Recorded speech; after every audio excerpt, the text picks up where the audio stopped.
Okay, so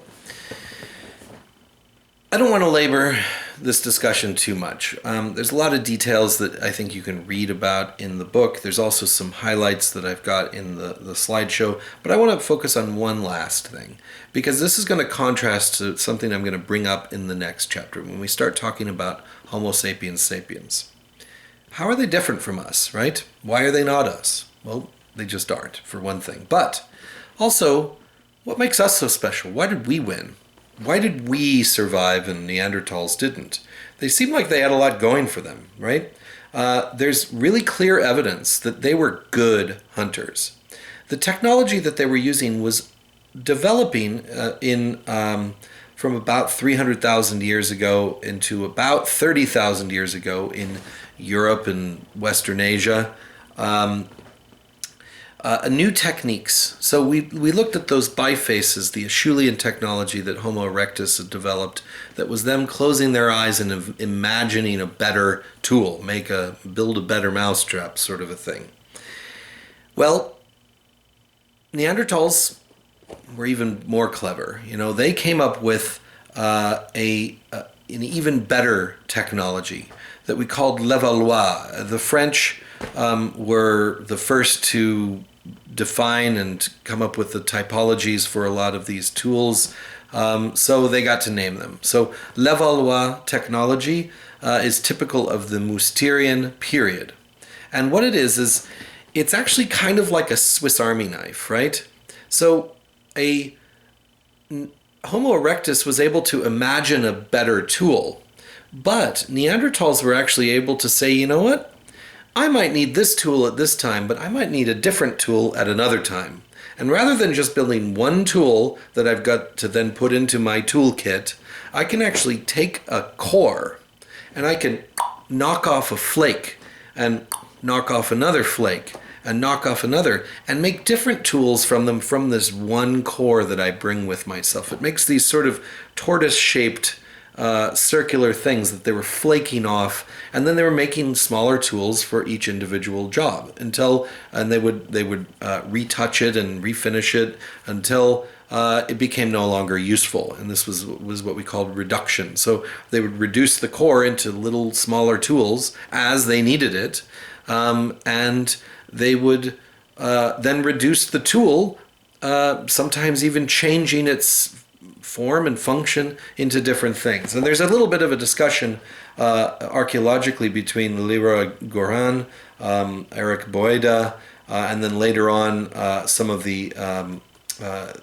scholars like Board, Mellars, Chase, even Lewis Binford, whom we talked about before, talking about different theories for whether these tool types represent chronological distinctions, or whether they were different functions, or whether they were about the lifespan of a tool.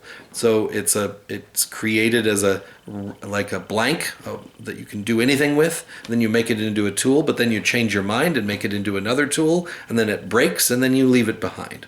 So there's a lot of discussion, and I'll let you get on with that a little bit, because I think that there's no one-size-fits-all solution to these, and a lot of these ideas between, especially the Binford-Board debate, is variable depending on the circumstances that you're talking about. So I think they're probably both right and they're both wrong. And let's move away from that a little bit and talk about what this means. So that's really good, right? Neanderthals aren't just thinking about, I can build a better tool. They're saying, you know what, this is a great stone and I can use it for things that I can't even imagine yet. I may not know what I need it for, but I can make that tool to purpose fit a job in the future. So that's imagination even gone farther than what Homo erectus was able to do, right? So that's really good. You move into an environment where it's cold weather and you've got to build a fire and you've got to make some clothes, maybe build a shelter for yourself or find a shelter in a cave. And you also are going to have to hunt, right? You're going to have to get some food out there, and these animals are not wanting to be hunted. Actually, the pathology of the of Neanderthals has been compared. The skeletal trauma has been compared to rodeo athletes, and the breakages on that you find, and then the rehealing of bones in Neanderthal bone structure is similar to those who ride big animals in rodeos today. So those rodeo athletes break their bones in the same places as Neanderthals. So these Neanderthals were coming face to face with some big scary beasts. But they were winning because, as it turns out from stable isotope analysis, the nitrogen-15 bone collagen ratio indicates that Neanderthal dietary chemical signature is similar to animal meat eaters, cats and things like that, even more meat eating than like bears and things. So they were. They also had evidence. There's evidence from things like strontium isotopes that they had marine resource usage. And also the strontium to calcium and barium to calcium ratios show that meat eaters are the top of the food chain, so that you get concentrations of some of these isotopes, and Neanderthals are the top of the food chain in that respect. So heavy-duty meat eaters, they were successful at it. They were really good at it. There's some evidence of kill sites where they were driving herds of animals off cliffs and then going down presumably to butcher them as well. How are they doing this? They had to have brains. They had to have good communities. They were doing it cooperatively. If you're going to try and face down a woolly rhino on your own, you're probably not going to survive. But if you have a community of people that's working as a group, you can ambush, you can frighten, you can overcome these obstacles. So it seems as though it was that Neanderthals were smart. And we know this also from the fact that, first of all, how are they communicating, right? Well, remarkably, amazingly, the hyoid bone, which is a bone in your and my throat that allows us to speak with the range of vocalizations that we have, our specially adapted hyoid bone allows us a certain range of vocalizations. Chimpanzees, gorillas don't have that. So any sort of communication, and some other primates can be taught to do sign language and things. They still can't speak, right? They can't speak with us. A chimpanzee can't say something to you in our language, and they also don't really comprehend in the same way. Their brains aren't structured that way. But Neanderthal brains are large, and they also, we've found a hyoid bone of a Neanderthal preserved, and it shows that they have almost identical hyoid bone to us. It's a mutated form of this. Also, we've been able to extract the DNA sequence of Neanderthals, and there's a gene called the FOXP2 gene that is related to language production and interpretation in humans, and Neanderthals have the same mutated gene. So also the two hemispheres of your brain laterality, is also related to interpreting and forming speech. Neanderthals had that as well. So they had a similar setup in terms of their brain. Now they might have had some structural differences though, because what did they do with their intelligence? Well, they were using it to cooperate, to hunt, to survive, to build some structures that and some clothes that allowed them to survive in extreme conditions. So they weren't just adapting biologically, they were also adapting culturally. And to these environments.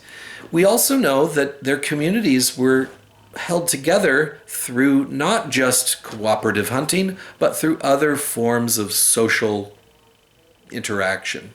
And we know that they probably felt things too, like pain and grief and anxiety, because there are several instances of Neanderthal burials. Now, getting rid of a dead body may just be something practical like disposing of it because it can smell bad, right? So maybe you don't want it near you or you're near your campsite. But the deliberate positioning in a fetal crouched position is something that it shows care and preparation. Also, there's some evidence that they may have been buried with flowers, and also very strong evidence that in numerous instances they were buried with pigments. So things like red ochre sprinkled over the tops of the burials. Red ochre was a probably a valuable commodity to them. It was which ochre is a pigment that you get from minerals. So you crush up iron oxides and things which can be red or green or yellow. And red ochre is a common pigmentation, which may have been used in life to tattoo or to paint the body, or to maybe to paint your clothes or your houses. Structure is not really a house, like a campsite. So the idea of prettiness, things that are pretty.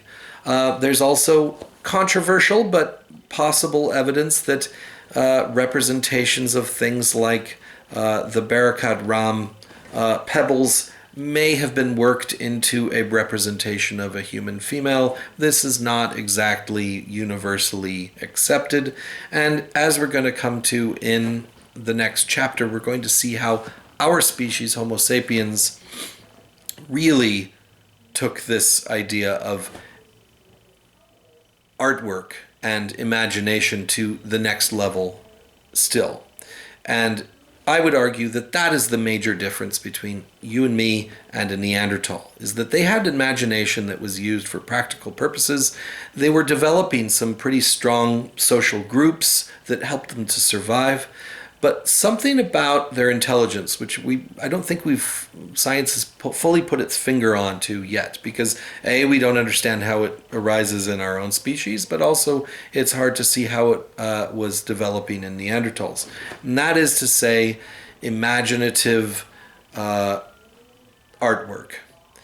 Imagining a world, not just a different type of tool, but an entire world that could be different. Closing your eyes and not just saying, all right, I can think of something better than Oldowan. I can think of something better than Acheulean. I can think of something better than Levallois Mousterian flaked stone tools.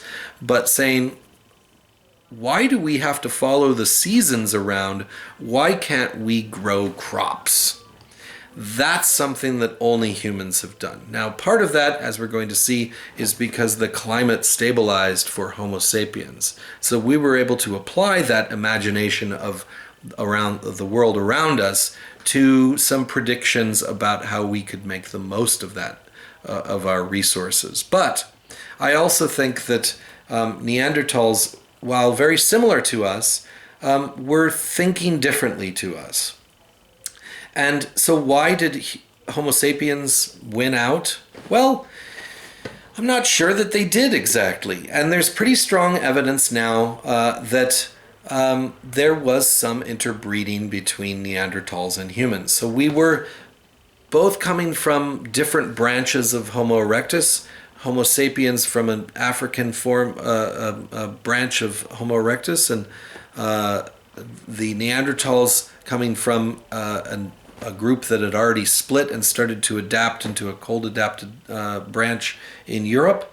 But when they met in the last 100,000 years or so, when Homo sapiens started to leave Africa and encounter some of the other groups of adapted late archaic Homo sapiens, they could either outcompete them, they could kill them or get killed by them, or in some cases with Neanderthals, it appears as though Homo sapiens and Neanderthals made love. So this is where actually the significant proportion of European DNA contains Neanderthal DNA. So it's something like up to about 6% Neanderthal DNA in some portions of European DNA sequences, haplogroups. So that's where I think I'll leave it for right now. And we're going to come back and we're going to look at how Homo sapiens developed, where they came from, and then what happened when they started to encounter the remaining groups of hominids that existed around the world, and then how we get to some of the later stages. So I'll see you in chapter 5.